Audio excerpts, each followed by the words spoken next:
तो हेलो दोस्तों, स्वागत है आप लोग का हमारे एक और वीडियो में। हम लोग पढ़ रहे थे भूगोल। क्या पढ़ रहे थे? भूगोल। भूगोल का हम पहला चैप्टर शुरू किए हैं। कौन सा? संसाधन एवं विकास। ठीक, उसमें से पढ़ा गया था पहला लेक्चर। चैप्टर का हमारे नाम है संसाधन एवं विकास। क्या नाम है?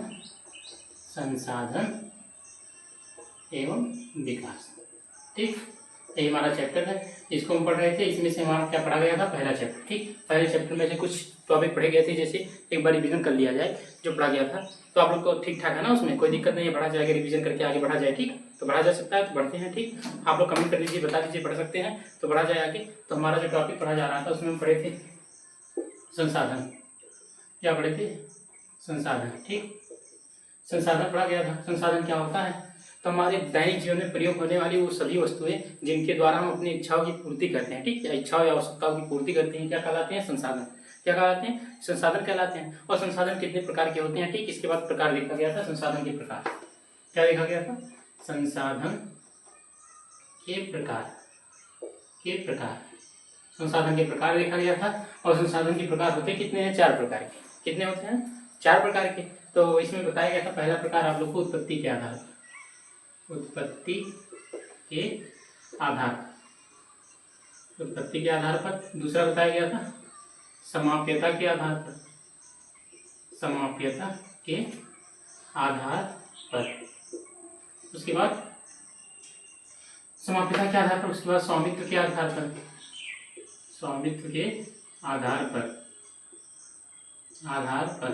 उसके बाद विकास के आधार पर। विकास के आधार पर।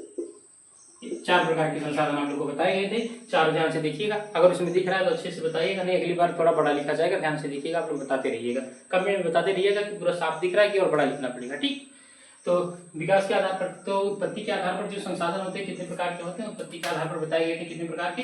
2 प्रकार के। ठीक, कितने प्रकार के संसाधन होते हैं? तो 2 प्रकार के संसाधन होते हैं। 2 प्रकार के संसाधन कौन कौन से हैं? पहला बताया गया था इसमें जैव और अजैव। ठीक, जैव संसाधन, अजैव संसाधन। जैव संसाधन, दूसरा था अजैव संसाधन। अजैव संसाधन। ठीक, तो पहला हमारा था जैव संसाधन, दूसरा था अजैव। जैव संसाधन क्या होते हैं? ऐसे संसाधन जो हमें जीवित वस्तुओं से प्राप्त होते हैं, क्या कहलाते हैं? जैव संसाधन। ऐसे संसाधन जो हमें जीवित वस्तुओं से प्राप्त होते हैं क्या कहलाते हैं? जैव संसाधन। अजैव संसाधन क्या होते हैं? ऐसे संसाधन जो हमें निर्जीव वस्तुओं से प्राप्त होते हैं, क्या कहलाते हैं? अजैव संसाधन। जैसे खुदाई के द्वारा निकला में जो सामान वो क्या होते हैं? अजैव संसाधन। ठीक, अगला हम पढ़ते हैं। इसमें बताया गया था समाप्यता के आधार पर 2 प्रकार के होते हैं। नवीकरणीय संसाधन, नवीकरणीय संसाधन, अनवीकरणीय संसाधन। नवीकरणीय संसाधन, उसके बाद है अनवीकरणीय संसाधन। ठीक, तो ये हो गया हमारा पहला नवीकरणीय संसाधन। नवीकरणीय संसाधन क्या होते हैं? ऐसे संसाधन जिनका पुनः उपयोग किया सके, या पुनः दोबारा प्रयोग किया जा सके, वही क्या कहलाते हैं? नवीकरणीय संसाधन। और ऐसे संसाधन जिनका उपयोग दोबारा ना किया जा सके, वो क्या कहलाते हैं? अनवीकरणीय संसाधन। ठीक, आगे हम बढ़ते हैं। हमारा स्वामित्व के आधार पर संसाधन। क्या बताया गया था? स्वामित्व के आधार पर संसाधन कितने प्रकार के? 4 प्रकार। पहला बताया गया था व्यक्तिगत संसाधन। व्यक्तिगत संसाधन ये बताया गया। दूसरा आप लोग को बताया गया होगा सामुदायिक संसाधन। सामुदायिक संसाधन। ठीक, तीसरा आप लोग को बताया गया होगा राष्ट्रीय संसाधन। राष्ट्रीय संसाधन। ठीक, ये हो गया। चौथा आप लोग को बताया गया होगा अंतरराष्ट्रीय संसाधन। ठीक, देखो व्यक्तिगत संसाधन, सामुदायिक संसाधन, राष्ट्रीय संसाधन और अंतरराष्ट्रीय संसाधन। व्यक्तिगत संसाधन क्या होते हैं? ऐसे संसाधन जिस पर किसी एक विशेष व्यक्ति का अधिकार होता है। ठीक, ऐसे संसाधन जिस पर किसी एक विशेष व्यक्ति का अधिकार होता है व्यक्तिगत संसाधन कहलाते हैं। दूसरा क्या है? सामुदायिक संसाधन। ऐसे संसाधन जिस पर किसी एक निजी व्यक्ति का अधिकार न होकर किसी समूह या ग्रुप का अधिकार होता है। ठीक, वो क्या होता है? सामुदायिक संसाधन। उसके बाद राष्ट्रीय संसाधन। ऐसे संसाधन जिस पर किसी एक देश का अधिकार होता है उसे हम राष्ट्रीय संसाधन कहते हैं। और ऐसा संसाधन जिस पर किसी एक अंतर्राष्ट्रीय संगठन का अधिकार होता है वो क्या होते हैं? अंतर्राष्ट्रीय संसाधन। ठीक, पता चल गया अंतर्राष्ट्रीय संसाधन क्या होते हैं? तो ऐसा संसाधन जिस पर किसी एक देश का अधिकार ना होकर किसका अधिकार होता है? पूरे संगठन का या अंतर्राष्ट्रीय संगठन का। ठीक, तो वही क्या होते हैं? अंतर्राष्ट्रीय संसाधन। आगे बढ़ते हैं। अगला जो बचा हुआ विकास के आधार पर संसाधन कितने प्रकार के होते हैं? तो 4। पहला बताया गया था संभावी संसाधन। संभावी संसाधन, संभावी संसाधन। दूसरा बताया गया था विकसित संसाधन, विकसित संसाधन, ये हो गया। तीसरा बताया गया था संचित कोष, संचित कोष। चौथा बताया गया था भंडारित, भंडारित संसाधन। 4 प्रकार के संसाधन होते हैं। ठीक, अब हम देखते हैं संभावी संसाधन क्या होते हैं। ऐसे संसाधन जिनका भविष्य में यूज किए जाने की संभावना है। ठीक, अभी यूज नहीं किया जा रहा है। संभावी का मतलब संभावना है। ठीक, जिसका भी भविष्य में यूज करने की संभावना है, क्या कहलाते हैं? संभावी संसाधन। अगला है विकसित संसाधन। तो ऐसे संसाधन जिसका, विकसित संसाधन ऐसे संसाधन जिसके बारे में किसी देश के पास या किसी क्षेत्र के पास पूरी जानकारी हो। ठीक, जिस संसाधन के बारे में हमें पूरी जानकारी प्राप्त होती है वही क्या होती है? विकसित संसाधन। जैसे हम सुनते हैं नाम विकसित देश का बताया गया था कि अगर विकसित देश का नाम सुनते हैं तो विकसित देश क्यों कहा जा रहा है? क्योंकि उस देश के बारे में उस देश के पास पूरी जानकारी है। जैसे अमेरिका के राष्ट्रपति के पास उसकी पूरी जानकारी है देश की, तो वो कहा जाएगा विकसित संसाधन, विकसित देश। ठीक, लेकिन हमारा देश विकसित नहीं कहा जाएगा। क्यों? क्योंकि हमारे देश के बारे में पूरी जानकारी प्राप्त नहीं है, तो इसीलिए विकसित नहीं कहा जा सकता। ठीक, आगे बढ़ते हैं। संचित कोष। संचित कोष क्या होता है? मतलब ऐसे संसाधन जिनका कुछ भाग प्रयोग में लाया जा रहा है और बाकी भी भविष्य में लाने की संभावना है। भंडारित का मतलब जो पूरा स्टोर किया जा रहा है। ठीक, क्या हो गया? ये हमारे हो गए संसाधन के रूप। इसके बाद बताया गया था तुम लोग को संसाधन नियोजन, और भारत में संसाधन नियोजन सतत पोषणीय विकास में इसी में बताया गया था सतत पोषणीय विकास क्या होता है। तो बताया गया था सतत पोषणीय विकास क्या होता है? जो लगातार भविष्य को या लोगों को ध्यान में रखकर किया जाए विकास, वही क्या होता है? सतत पोषणीय विकास। मतलब हमारे पर्यावरण को नुकसान ना पहुंचे, संसाधन को नुकसान ना पहुंचे। ठीक, उसको देखकर अगर कोई विकास किया जा रहा है तो सतत पोषणीय विकास कहलाता है। ये कहाँ से निकल कर आया था? तो 1992 में हुआ था पृथ्वी सम्मेलन। कितने देशों के बीच? 100 से अधिक राष्ट्र शामिल थे। ठीक, 100 से अधिक देश शामिल थे। वो कहाँ हुआ था? ब्राजील के रियो डी जेनेरो नामक स्थान पर। ठीक, ये ध्यान रखना, तो उसी को रियो सम्मेलन भी कहा जाता है, याद रखना। तो हो गया सतत पोषणीय विकास। उसके बाद संसाधन नियोजन हम लोग पढ़े थे। संसाधन नियोजन मतलब संसाधन का हम कैसे उपयोग करेंगे, उसका बचाव कैसे करेंगे। ठीक, उसके बाद भारत में संसाधन नियोजन पढ़ा गया था। संसाधनों का संरक्षण, बचाव कैसे करेंगे, वो भी पढ़ा गया था। तो अब हम पढ़ते हैं आगे। तो इसको स्क्रीनशॉट लेना चाहें तो ले सकते हैं, फिर उसके बाद आगे बढ़ा जाए। बढ़ते हैं हम आगे।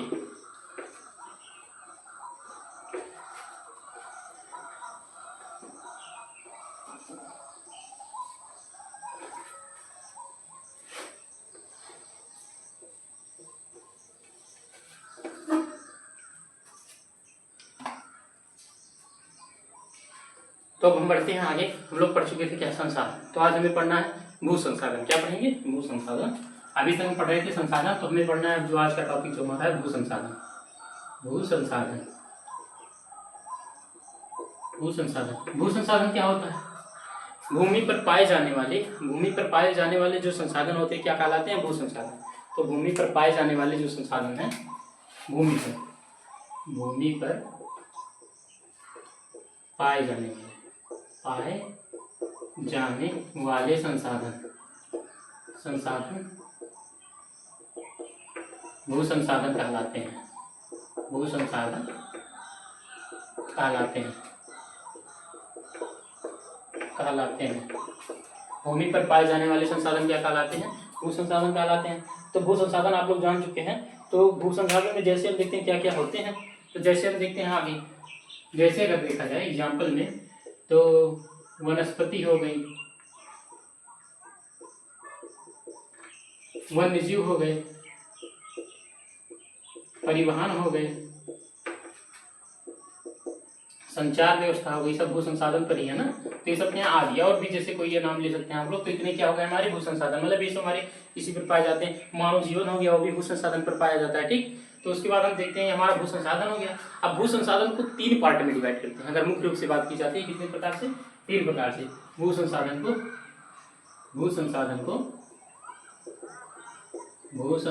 को 3 पार्ट में या 3 भाग में बांटा गया है। मुख्य रूप से 3 भाग में बांटा गया है। ठीक, बांटा गया है। ये हो गया। ठीक, अब हम देखते हैं 3 भाग में बांटा गया। कौन कौन से वो भाग है उनका भी नाम जानना चाहिए। तो पहला हमारा पर्वतीय भाग, या फिर हम देखते हैं पहले मैदानी भाग। मैदानी भाग जो सबसे ज्यादा है। ठीक, पहला हमारा हो गया मैदानी भाग। दूसरा पर्वतीय भाग। तीसरा देखते हैं पठारी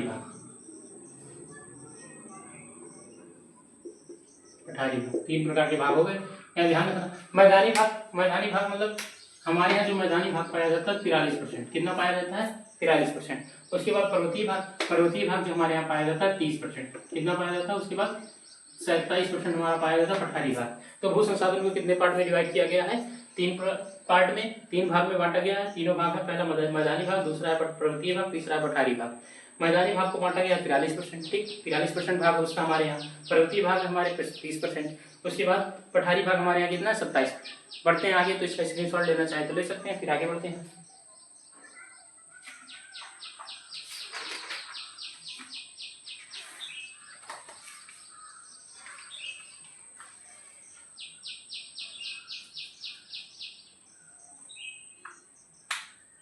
तो आगे बढ़ते हैं। अब इसको इरेज किया जा रहा है। अब देखते हैं भू संसाधन का उपयोग।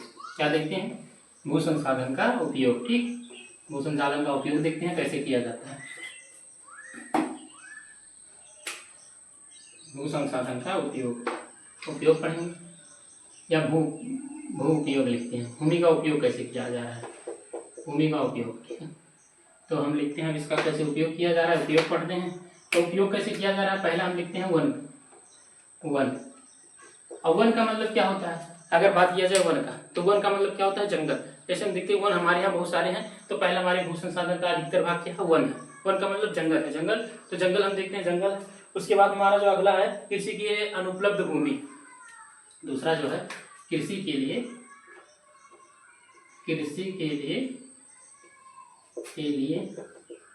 अनुपलब्ध भूमि। अब इसका क्या मतलब होता है? ऐसी भूमि जो कृषि के लिए अनुपलब्ध है। अनुपलब्ध का मतलब क्या होता है? जो हमें अब यूज करने लायक नहीं है या किसी कारणवश नहीं यूज कर रहे हैं। अब जैसे इसमें देख लो, आ सकता है कि बंजर भूमि। पहला क्या हो सकता है इसमें? बंजर भूमि। बंजर है तो नहीं उपयोग करते हैं। और वह कृषि के लिए आयुक्त भूमि।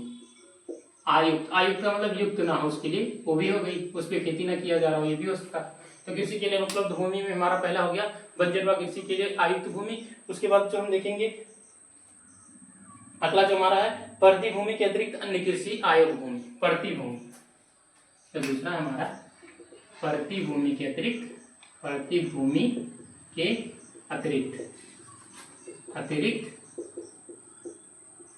अन्य कृषि आयुक्त भूमि। तो अगला पॉइंट हमारा ये हो गया, प्रति भूमि के अतिरिक्त अन्य कृषि आयुक्त भूमि। आयुक्त क्या होगा? या आयुक्त लिख सकते हैं, आयोग भूमि लिख सकते हैं। तो आयुक्त भूमि का मतलब जैसे कुछ हमारे यहाँ इसी भूमि को कहते हैं कि अस्थायी चारागाह के रूप में उपयोग किया जा रहा है। किसमें? अस्थायी चारागाह के रूप में। तो कुछ भूमि ऐसे हैं जिनका उपयोग अस्थायी चारागाह के रूप में किया जा रहा है या गौचर के रूप में ठीक किया जा रहा है। इसका प्रयोग गौचर के रूप में, देखो इसका प्रयोग गौचर के रूप में किया जा रहा है। मतलब जो हमारे यहाँ जानवर उनको चराने के लिए कुछ भूमि का उपयोग किया जा रहा है। खेती योग्य है, वो ध्यान रखना, खेती योग्य है, लेकिन उसमें खेती नहीं किया जा रहा है। क्या कर रहे हैं? जानवरों को चराने के लिए उपयोग कर रहे हैं। और उसके बाद कुछ ऐसे भी जमीन है जहाँ पर वन भी, वृक्ष भी, पौधे भी लगे हुए हैं उसी में, ठीक। तो ये भी हो सकता है। फिर हम देखते हैं अगला पॉइंट जो हमारा है, अगला पॉइंट है हमारा प्रतिभूमि। प्रतिभूमि क्या होते हैं देखो, और इसमें ध्यान रखना कुछ ऐसी भूमि भी जो होते हैं जिनका प्रयोग 5 वर्ष से अधिक ना किया गया हो, 5 वर्षों से वह कृषि होते हो, वो कृषि, ठीक, वह कृषि भूमि होती है, ऐसी भूमि होती है, इसी में आता है प्रतिभूमि के अंतर्गत। वो कृषि भूमि देखो यहाँ लिख दे रहे हैं, ऐसी भूमि जिसका उपयोग 5 वर्षों से न किया गया, उपयोग 5 वर्षों से अधिक ना किया गया हो, ठीक, ना किया गया हो, ये हो गया हमारा कौन सा? वह कृषि भूमि। ध्यान रखना, ये पूछा जा सकता है पेपर में कि ऐसी 5 वर्षों से अधिक जिस भूमि का प्रयोग ना करते हैं उसे क्या कहते हैं, ठीक। तो ये ध्यान रखना, वो कृषि भूमि कहते हैं। अब देखते हैं हमारा अगला जो है प्रतिभूमि। प्रतिभूमि क्या होती है? प्रतिभूमि भी 2 प्रकार की होती है। कितनी? 2 प्रकार की। आप कहोगे प्रतिभूमि 2 प्रकार की होती है, हाँ, तो प्रतिभूमि 2 प्रकार की होती है। कितनी? 2। पहला होता है वर्तमान वर्तमान प्रति का मतलब क्या होता है? ऐसी भूमि जिसका प्रयोग, ऐसी भूमि जिसका प्रयोग एक वर्ष या उससे कम न किया गया हो, या उससे कम न किया गया हो, ये हो गया। अगला है हमारा पुरातन प्रति। कौन सा है? पुरातन प्रति। ठीक, पुरातन प्रति लिखते हैं। तो पुरातन प्रति क्या होता है? पुरातन प्रति देखते हैं क्या होता है। पुरातन प्रति ऐसी भूमि जिसका प्रयोग 1 वर्ष से लेकर 5 वर्ष के बीच में ना किया गया हो। ठीक, ऐसी भूमि जिसका प्रयोग 1 वर्ष से 5 वर्ष तक ना किया गया हो। ठीक,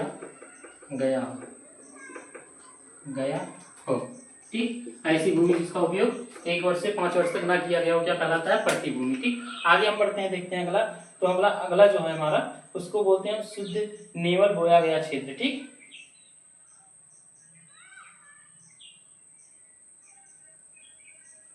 शुद्ध नेवल बोया गया क्षेत्र हमारा अगला जो पॉइंट है, शुद्ध नेवल बोया गया क्षेत्र। ठीक, इसको यहाँ ना लिखकर वहां लिख दे रहे हैं, गया क्षेत्र, ये हो गया। तो इसका मतलब क्या होता है? शुद्ध नेवल बोया गया क्षेत्र, तो ऐसा क्षेत्र जिसमें कृषि की जा रही है, फसल बोया जा रहा है, काटा जा रहा है, और 1 वर्ष में कई फसल बोए जा रहे हैं, 1 वर्ष में एक से अधिक फसल। ठीक, 1 वर्ष में 1 से अधिक फसल, ये ध्यान रखना। ऐसा क्षेत्र जिसमें 1 वर्ष से अधिक फसल बोया जा रहा है, 1 वर्ष में 1 से अधिक फसल बोए जा रहे हैं, काटे जा रहे हैं, क्या होता है? शुद्ध नेवल बोया गया क्षेत्र। तो अगर आप लोग इसका स्क्रीनशॉट लेना चाहें तो ले सकते हैं। फिर हम बढ़ते हैं आगे, स्क्रीनशॉट ले लीजिए, उसके बाद बढ़ते हैं। तो हम आगे बढ़ते हैं, देखते हैं भारत में भू उपयोग प्रारूप। ठीक, भारत में भू उपयोग प्रारूप। ठीक, भारत में भू उपयोग प्रारूप। भारत में भू उपयोग प्रारूप क्या है? तो हम जानते हैं भारत हमारा, जानते हो भारत का जो प्रारूप कैसे डिवाइड किया गया? भौगोलिक स्थिति के आधार पर। भारत में जैसे देखो, जनसंख्या जो हमारी है, जनसंख्या कितनी है? अगर देखा जाए 2011 के अनुसार ठीक, कितना है? तो हमारा कितना है? 121 करोड़। बढ़ती जनसंख्या के कारण भी, क्योंकि एक जनसंख्या बढ़ रही है तो मांग भी बढ़ रही है। जैसे जो जमीन पे ज्यादातर खेती होता था, पेड़ पौधे हैं, तो उनको काट कर घर बनाए जा रहे हैं। उसके बाद हम देखें हमारे यहाँ क्षेत्रफल कितना है, बस तो 32.8 वर्ग किलोमीटर, यही है वर्ग किलोमीटर, इतना हमारे पास क्षेत्रफल है। तो ये बढ़ने वाला तो है नहीं, जहाँ तो ये बढ़ेगा है नहीं, तो ये इतना ही है। अब इसको धीरे धीरे कवर किया जा रहा है, जब जनसंख्या बढ़ रही है, मांग बढ़ रही है लोगों की, जिसके कारण इसे धीरे धीरे क्या किया जा रहा है? खत्म कर दिया जा रहा है। या जहाँ पे बहुत ज्यादा जंगल वन है, तो हम देखते हैं राष्ट्रीय वन नीति बनाई गई थी। राष्ट्रीय वन नीति जो हमारी बनाई गई थी, राष्ट्रीय वन नीति के तहत हम जानते हैं 1952 में एक बार राष्ट्रीय वन नीति बनाई गई थी। कब? 1952 में एक राष्ट्रीय वन नीति बनाई गई थी। राष्ट्रीय वन नीति का गठन किया गया था। तो कहोगे राष्ट्रीय वन नीति क्या है? तो देश के जंगल को ध्यान में रखते हुए, वनों को ध्यान में रखते हुए जो निर्णय लिया जाता, वही क्या कहलाता है? राष्ट्रीय वन नीति। तो ये बनाई गई थी 1952 में, और कहा गया था 33% जंगल होना अनिवार्य है भारत। कितना? 33%। तो ये धीरे धीरे घटता चला गया। कहा गया था 33% होना अनिवार्य है, तो 33% से घटता चला जाएगा। और ये कहा गया कि अगर इतना और नहीं रहेगा तो हमारा जो बैलेंस है, संतुलन है जो हमारे यहाँ का, वो बिगड़ जाएगा। संतुलन का मतलब कभी बहुत ज्यादा गर्मी पड़ जाएगा तो कभी बहुत ज्यादा ठंडी पड़ जाएगा, तो ये होने लगेगा। तो इसलिए 33% वन होना अनिवार्य है। ठीक, ये कहा गया था 1952 राष्ट्रीय वन नीति के था, लेकिन इसको फॉलो नहीं किया जा रहा है। ये धीरे धीरे क्या कर दिया गया? खत्म हो गया। अब देखो वन की संख्या घटते घटते आ गई है, लगभग से 25 या 26 के आसपास आ गई है। इस समय 25-26 के आसपास है। ठीक, क्या वनों की संख्या 25 से 26% वन बचे हुए हैं हमारे यहाँ। देखो कितना ज्यादा कम हो गए। तो ये किसके कारण है? बढ़ती जनसंख्या के कारण, क्योंकि लोगों को रहने के लिए जगह चाहिए, और जगह कहाँ मिलेगा? या तो खेतों की जमीन को यूज करें तो फसल कम पैदा होगा, या फिर जहाँ जंगल है उसको काट कर घर बनाया जाए, तो ये हो सकता है। तो हम देख रहे हैं कि कहीं ना कहीं ये भी क्या है, भारत की भू उपयोग प्रारूप में इन सबका कहीं ना कहीं हिस्सेदारी है। बढ़ते हैं, हम देखते हैं आगे, देखते हैं आगे क्या है।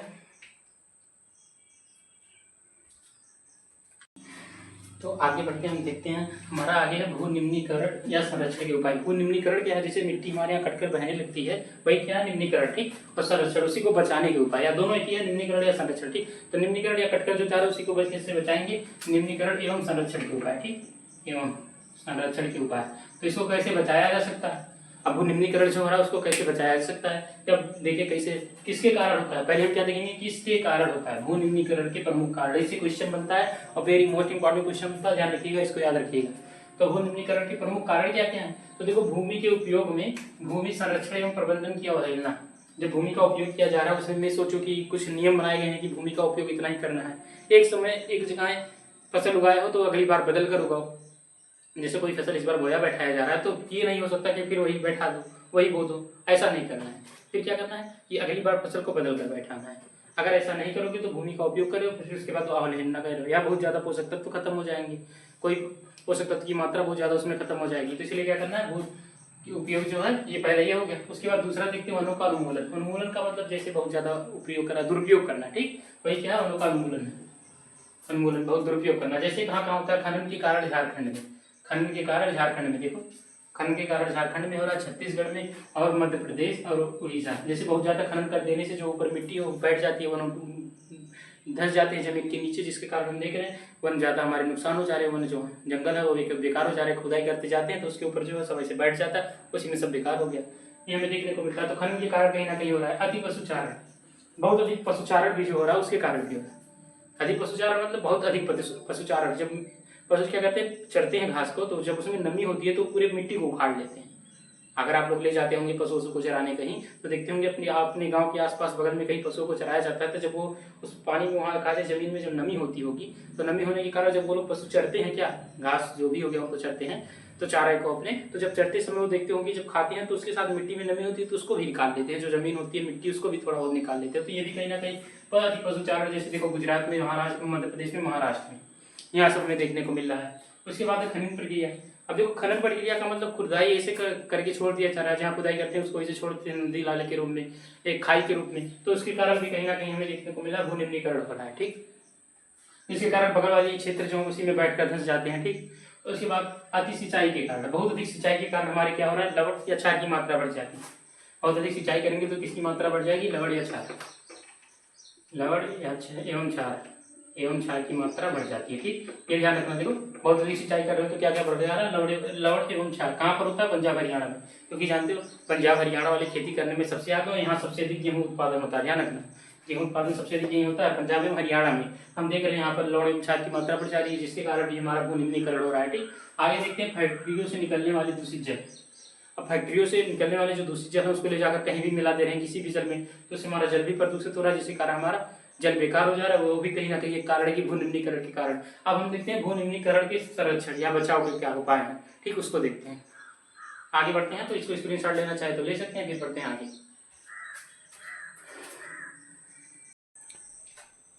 तो आगे बढ़ते हैं, हम देखते हैं हमारा अगला टॉपिक है भू निम्नीकरण रोकने के उपाय। अभी हम पढ़े भू निम्नीकरण किसके कारण होता है, अब पढ़ रहे हैं भू निम्नीकरण रोकने के उपाय क्या है, ठीक। तो रोकने के उपाय हम देखते हैं। तो पहला जो हमारा उपाय है वनरोपण करके। वनरोपण का मतलब बहुत अधिक से अधिक वृक्ष लगा दिया जाए।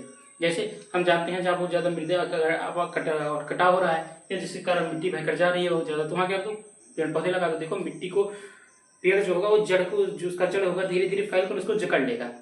जो पेड़ का जड़ होगा धीरे धीरे मिट्टी को इतना तेज जकड़ हो लेगा, जब वो बड़ा हो जाएगा तो उस क्षेत्र की मिट्टी कहीं जाएगी नहीं, इसलिए वनरोपण करके, ठीक, वनरोपण करके। दूसरा है चारागाहों का उचित प्रबंधन, पशुचारण नियंत्रण। चारागाह का उचित प्रबंधन मतलब क्या होता है कि जो चारागाह का उचित प्रबंधन, जैसे जो पशु चराए जा रहे हैं इधर उधर, उनके लिए एक चारागाह बना दिया जाए, वहां पर उनको चराया जाए, मतलब सभी जगह ले जाने के लिए छूट मार दिया जाए। इससे भी हम क्या कर सकते हैं, भू निम्नीकरण को रोक सकते हैं। अगला हमारा रेतीले टीले को कांटेदार झाड़ियों लगाकर, जैसे हम देखते हैं रेगिस्तान क्षेत्र में रेतीले जो टीले होते हैं वहां से भी कुछ ना कुछ मिट्टी का बर्तन हो रहा है, तो उनको कैसे रोक सकते हैं, वहां पर दूसरे वृक्ष तो लगेंगे नहीं, वहां हम कांटेदार वृक्ष लगा सकते हैं। क्या लगा सकते हैं, कांटेदार जो झाड़ियां होती है उनको लगाकर हम यहाँ पर भू निम्नीकरण का रोक सकते हैं, भू निम्नीकरण जो उसको रोक सकते हैं। कहाँ पर, रेगिस्तान वाले क्षेत्रों में, ठीक। बंजर भूमि को उचित प्रबंधन करके, बंजर भूमि है, बंजर भूमि के उचित प्रबंधन से, जैसे जो बंजर भूमि है क्या चीज की कमी है उस भूमि में, ये देखो अगर पानी की कमी है तो पानी पहुंचाया जाए, वहां तक पानी पहुंचाकर उसको उपयोग के लिए उपयोग में लाया जाए, ठीक, इस तरह उपयोग के लायक बनाया जाए। तो इस तरह हो गया बंजर भूमि के उचित प्रबंधन से। अगला है खनन नियंत्रण से, बहुत अधिक जो खुदाई हो रही है उसको रोका जाए, जिसके कारण हम क्या कर सकते हैं, भू निम्नीकरण को रोक सकते हैं, ये भी एक उपाय है। अगला है औद्योगिक जल का परिष्करण। औद्योगिक जल का परिष्करण मतलब जो उद्योगों का जल है, जैसे हम देख रहे हैं जो उद्योगों का जल बेकार है उसको हम क्या कर सकते हैं, ले आकर फिल्टर मशीन से फिल्टर कर सकते हैं, तब उसको ले जाकर फेंका जाए, जिससे कम प्रदूषण होगा। क्या होगा, कम प्रदूषण होगा। तो इससे भी निम्नीकरण को रोका जा सकता है, तो ये भी एक उपाय है। तो भू निम्नीकरण के उपाय यहाँ पर दिए गए हैं 5-6 भी जो भी है, उसको आप अगर स्क्रीनशॉट लेना चाहे तो ले सकते हैं। फिर हम बढ़ते हैं आगे।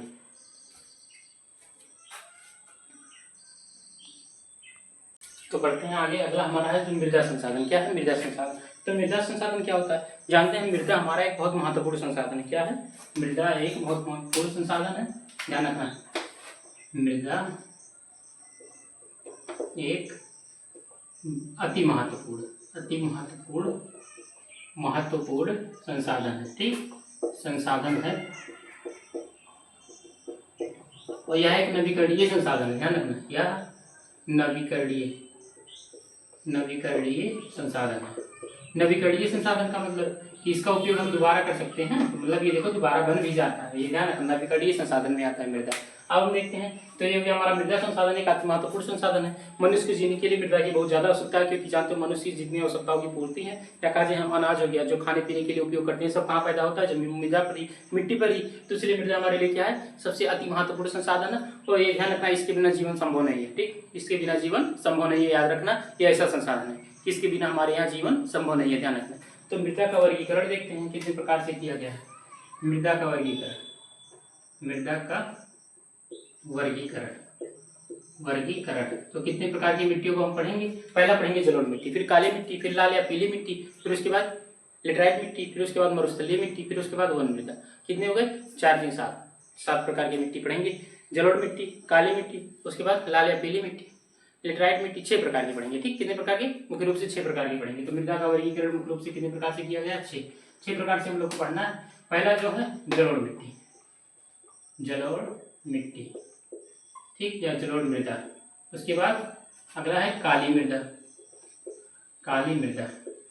अगला है लाल या पीली मृदा,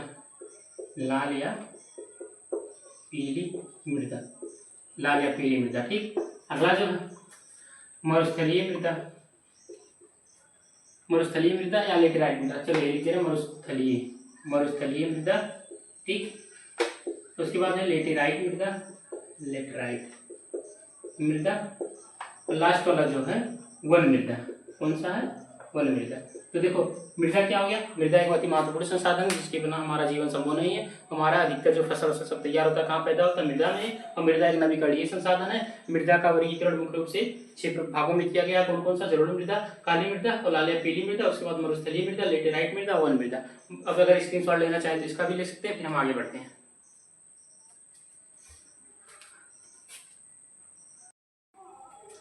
तो हमारा अगला टॉपिक है जलोढ़ मृदा, ठीक। तो जलोढ़ मृदा होता क्या है, तो ऐसी मृदा या ऐसी मिट्टी जिसका निर्माण नदियों के द्वारा होता है वो क्या कहलाती है, जलोढ़ मृदा कहलाती है, ठीक। मतलब ऐसी मृदा जो नदियों के द्वारा बहाकर लाए गए कंकड़ पत्थर के द्वारा जिसका निर्माण हुआ वो क्या कहलाता है, जलोढ़ मृदा, ठीक। पहला पॉइंट इसमें है जल द्वारा बहाकर लाई गई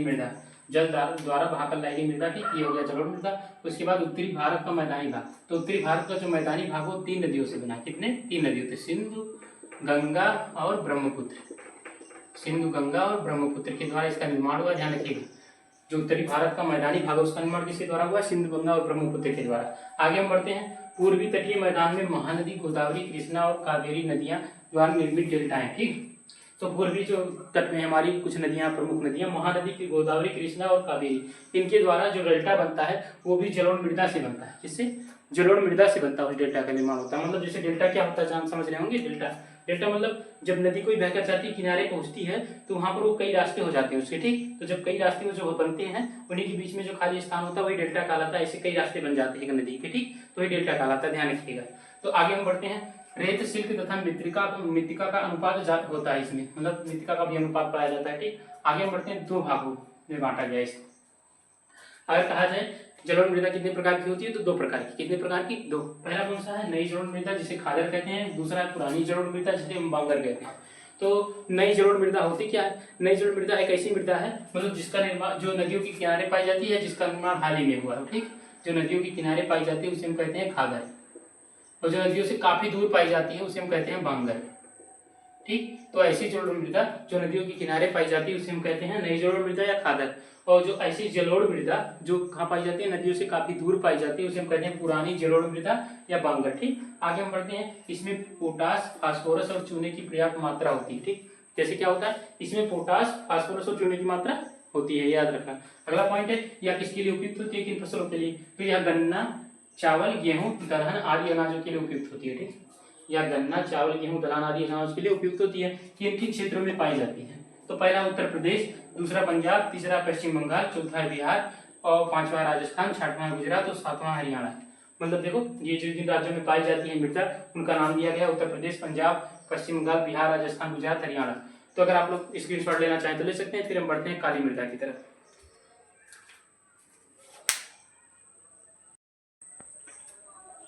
तो बढ़ते हैं आगे, हमारा अगला टॉपिक है काली मृदा। ठीक, अभी अपने जलोढ़ मृदा, काली मृदा। काली मृदा क्या होती है? तो ऐसी मृदा जिसका रंग काला होता है उसे क्या कहते हैं? काली मृदा। मतलब इसका नाम जो रखा गया काले रंग के कारण रखा गया काली मृदा। ठीक, अब हम आगे बढ़ते हैं। तो काली मृदा को एक नाम से और जाना जाता है, कौन सा नाम? रेगुर मृदा। ठीक, इसी को कपास की मिट्टी भी कहते हैं। देखो इसी को कपास, यहाँ सबसे ज्यादा कपास की खेती होती है काली मृदा में, इसलिए इसे कपास की मृदा भी कहते हैं। ध्यान रखना सबसे ज्यादा खेती किसकी होती है? कपास की। याद रखना, क्वेश्चन भी बनता है इसके बोर्ड में। ठीक, तो काले रंग के कारण इसका नाम हो गया काली मृदा और इसे रेगुर मृदा भी कहते हैं। ठीक, निर्माण इसका कैसे होता है? निर्माण होता है ज्वालामुखी तथा आग्नेय शैलों द्वारा। ज्वालामुखी के उद्गार से समय भी होता है और आग्नेय शैल जो होती है, चट्टान जो होते हैं, उनके द्वारा भी इसका निर्माण होता है। किसका? काली मृदा का। ठीक, उसके बाद क्षेत्र इसका कौन सा कहाँ पाया जाता है? दक्कन का पठार। कहाँ पाया जाता है? दक्कन के पठार वाले क्षेत्र में पाया जाता है। कौन सी मृदा? काली मृदा। आगे हम बढ़ते हैं, इसका फैलाव क्षेत्र कैसा है? फैलाव का मतलब विस्तार कहाँ तक है इसका? दक्षिण पूर्वी दिशा में गोदावरी से, कहाँ से? दक्षिण पूर्वी दिशा में जो गोदावरी है वहां से लेकर तथा कृष्णा नदियों की घाटियों तक, मतलब कृष्णा नदी जो वहां उसकी घाटी तक ये फैला हुआ। कौन सी मृदा? काली मृदा का फैला हुआ। और इसमें क्या क्या पाया जाता है? इसमें कैल्शियम कार्बोनेट, मैग्नीशियम, पोटास और चूना पत्थर प्रचुर मात्रा में पाया जाता है। चूना पत्थर, ठीक, चूना पत्थर प्रचुर मात्रा में पाया जाता है, ध्यान रखिएगा। आगे देखते हैं, इसे कपास की मृदा भी कहा जाता है। तो अभी तुरंत बताया गया कि इसे क्या कहते हैं? इसे कपास की मृदा भी कहा जाता है।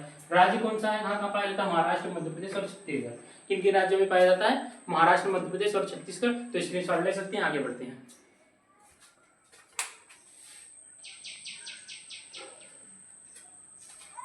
तो आगे बढ़ते हैं। आगे हमारा जो है लाल और पीली मृदा। लाल और पीली मृदा क्या होती है? तो ऐसी मृदा जो जिसका रंग लाल और पीला होता है वही क्या कहलाती है? लाल और पीला मृदा। किसके कारण होता है? कुछ लोग मानते हैं कम वर्षा के कारण इसका रंग लाल हो जाता है और कुछ लोग मानते हैं जब अधिक वर्षा होती है तो पीली हो जाती है। ठीक, लेकिन एक और कारण दिखाया गया कि धातु इसमें लोहे की प्रचुर मात्रा पाई जाती है। ठीक, इसके कारण इसका रंग कैसा होता है?